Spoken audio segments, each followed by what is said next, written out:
اب ولایت کیا ہے؟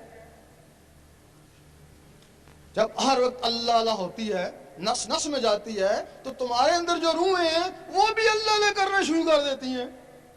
پھر جب وہ اللہ اللہ کرنا شروع کر دیتی ہیں تو یہی مسجد، یہی کعبہ، یہی گل گلزار جنت ہے، ان کے لیے یہی پھر مسجد بن جاتی ہے، یہی گل گلزار جنت بن جاتی ہے۔ اللہ اللہ کے نور سے ان کی پرورش ہونا شروع ہو جاتی ہے، وہ اس جسم میں طاقتور ہو جاتی ہے نور کے طاقت سے۔ تم نے خواب میں دیکھا ہوگا کہ دوسرے شہر میں گھومتے ہو، وہ تمہارے اندر ایک مخلوق ہے، شیطانی مخلوق ہے، نفس ہے، وہ شیطانوں میں گھومتا رہتا ہے۔ اب باقی مخلوقیں بھی جاگ اٹھی وہ نورانی طاقت سے، تم نے سوچا حضور پاک کیا کر رہی ہیں، وہ اس سینے سے نکلی حضور پاک کے قدموں میں۔ اس وقت بلے شاہ نے فرمایا ہے کہ لوکی پنج ویلے عاشق ہر ویلے، لوکی مسیتی عاشق قدمہ۔ جو لوگ ہر 5 وقت نماز پڑھتے ہیں وہ بھی رب کی یاد ہے، ان کی انتہا مسجد ہے، اور جو لوگ اس کے ساتھ ہر وقت اللہ اللہ کرتے ہیں وہ تو حضور پاک کے قدموں میں پہنچ جاتے ہیں۔ قدموں میں پہنچ گئے، نوازے تو گئے۔ اس سے پہلے شریعت محمدی تھی۔ اب تم نے کسی نہ کسی جگہ ضرور پڑھا ہوگا کہ شریعت احمدی بھی ہے، کسی تصوف کی کتاب میں ضرور پڑھا ہوگا۔ اس دنیا میں ناسوت میں حضور پاک کا اسم مبارک محمد صلی اللہ علیہ وسلم ہے۔ یہاں ان دنیا والوں کے لیے جو شریعت ہے اس کو شریعت محمدی کہتے ہیں، وہاں جو بیت المعمور میں وہاں حضور پاک کو احمد کہتے ہیں، وہاں بھی شریعت ہے، وہاں بھی یہ روحیں نماز پڑھتی ہیں، با جماعت پڑھتی ہیں۔ جب تمہاری روحیں طاقتور ہوں گی تو پھر ان کو بھی شریعت احمدی مل جاتی ہے، پھر وہ یہ وہاں جا کے نماز پڑھتی ہیں۔ یہاں تمہارا کعبہ ہے، ان کا کعبہ بیت المعمور ہے، بیت المعمور اصل ہے، یہ کعبہ نقل ہے۔ اللہ تعالیٰ نے ابراہیم علیہ السلام کو بیت المعمور دکھایا کہ اس قسم کا کعبہ اس دنیا میں بنا۔ یہاں تمہارا یہ نقلی جسم ہے، وہاں تمہاری اصلی روحیں ہیں، ان کو موت ہے، جس جسموں کو ان کو موت نہیں ہے۔ اور وہ روحیں شریعت احمدی والی اس وقت تک سر نہیں اٹھاتی جب تک اللہ جواب نہ دے، لبیک یا عبدی۔ ان کو جواب ملتے تب وہ سر اٹھاتی ہیں نا۔ اور جو شریعت احمدی ہے اس کا قانون شریعت محمدی سے پہلے کا ہے، اور اس کا ثبوت ہے کہ جب حضور پاک شب معراج میں گئے تو شب معراج میں اوپر جانے سے پہلے جو آپ نے بیت المقدس میں نبیوں اور ولیوں کی ارواح کو نماز پڑھائی، وہ کون سی تھی؟ وہ تو پہلے کی نماز تھی نا۔ پھر اوپر گئے تو وہ جو نماز ملی وہ کون سی تھی؟ وہ ان لوگوں کے لیے ملی، وہ شریعت محمدی کہلائی نا۔ اللہ، اس کے اوپر پھر مقام محمود ہے، اس کے اوپر حضور پاک کو محمود کہتے ہیں۔ مقام محمود میں جب کوئی پہنچ جاتا ہے تو اس کی منزل پوری ہو جاتی ہے، پھر بندہ اور اللہ ایک دوسرے سے بے پردہ ہو جاتے ہیں، آمنے سامنے ہو جاتے ہیں، وہاں اس کی منزل پوری ہو جاتی ہے۔ جب اس منزل پہ غوث پاک پہنچے، انہوں نے کہا اس منزل پہ پہنچ کے بھی کسی نے عبادت کری تو اس نے کفران نعمت کیا۔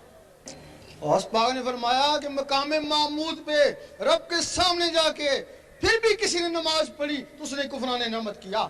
اسی بات کے اوپر غوث پاک پہ کفر کے فتوے لگے تھے، کفر کے فتوے لگے تھے اسی بات کے اوپر۔ لوگ کہتے تھے کہ نماز حضور پاک کو معاف نہیں ہے تو ولیوں کو کیسے معاف ہو گئی؟ یہی کہتے ہیں نا۔ بھائی حضور پاک کو نماز کی کیا ضرورت تھی؟ آپ تو نمازوں سے پہلے بھی نبی تھے، آپ تو کہتے ہیں میں اس وقت بھی نبی تھا جب آدم علیہ السلام کو بنایا ہی نہیں گیا تھا۔ آپ نے نماز پڑھی، امت کے لیے پڑھی۔ اگر آپ نماز نہ پڑھتے، فرض کے منگل کو نہ پڑھتے، امت اس کو سنت بنا لیتی نا۔ آپ نے سخت بیماری کی حالت میں نمازیں پڑھی، وہ اس وجہ سے پڑھی کہ کل امتیوں کو نزلہ زکام ہوگا تو یہ کہیں گے ہم بھی بیمار ہیں، یہ بھی نماز چھوڑ دیں گے۔ آپ حج کو گئے، آپ کو کعبے جانے کی ضرورت نہیں کی. جب کعبہ رافع بصری رحمۃ اللہ کے پاس آ سکتا ہے تو آپ کے پاس نہیں آ سکتا تھا؟ آپ کعبے کا کعبہ تھے. لیکن اگر آپ کعبے کو نہ جاتے، آج جو لوگ کہتے ہیں ہم حضور پاک جیسے ہیں، تو وہ کیسے کعبے کو جاتے؟ وہ کہتے خود تو گئے نہیں، ہم کو کہہ کے چلے گئے. جب اس مقام پہ کوئی پہنچ جاتا ہے، ظاہری جسم سے حضور پاک پہنچے، اور یہ جو اندر کی مخلوقیں ہیں اس سے ولی وہاں پہنچتے ہیں. جب وہاں پہنچتے ہیں پھر ایک دوسرے کو پیار سے دیکھتے ہیں. بڑے دور سے آیا، بڑی محنت کر کے آیا، بڑی جان کی بازی لگا کے پہنچانا، پھر اللہ تعالیٰ اس کو بڑے پیار سے دیکھتا ہے. پھر اللہ فرماتا ہے میں تجھے دیکھ لوں، تم مجھے دیکھ لے. ایک دوسرے کو پیار سے دیکھتے ہیں. پھر وہ اللہ کا نقشہ اس کی آنکھوں میں آتا ہے، آنکھوں سے اس کے دل میں جاتا ہے. جب دل میں چلا جاتا ہے پھر اللہ تعالیٰ فرماتا ہے اب تو نیچے چلا جا، اب جو تجھے دیکھ لے وہ مجھے دیکھ لے. اس کو کہتے ہیں کامل مرشد. اس کے لیے سگی سلطان بہو نے فرمایا مرشد دا دیدار پاؤ میں نے لگ کر اڑا جاؤ. اور ایسی کاملین کے لیے حضرت ابو ذر غفاری کی حدیث ہے کہ یوم محشر میں یہ بھی چمک رہے ہوں گے. لوگ پوچھیں گے یہ کون سا نبی ہے؟ آواز آئے گا نبی نہیں ولی تھا. جا کے پہچان جائیں گے. ایک کہے گا اے اللہ میں نے اس کو وضو کرایا تھا چلو بخش دو. اور دوسرا کہے گا میں نے اس کو کھانا کھلایا تھا چلو بخش دو. اور تیسرا کہے گا میں نے اس کو کپڑا پہنایا تھا چلو اس کو بھی بخش دو. اور کچھ کہیں گے اے اللہ ہم تو تھے اسی کے. اللہ کہے گا پھر جدھر یہ جاتا تم بھی ادھر چلے جاؤ.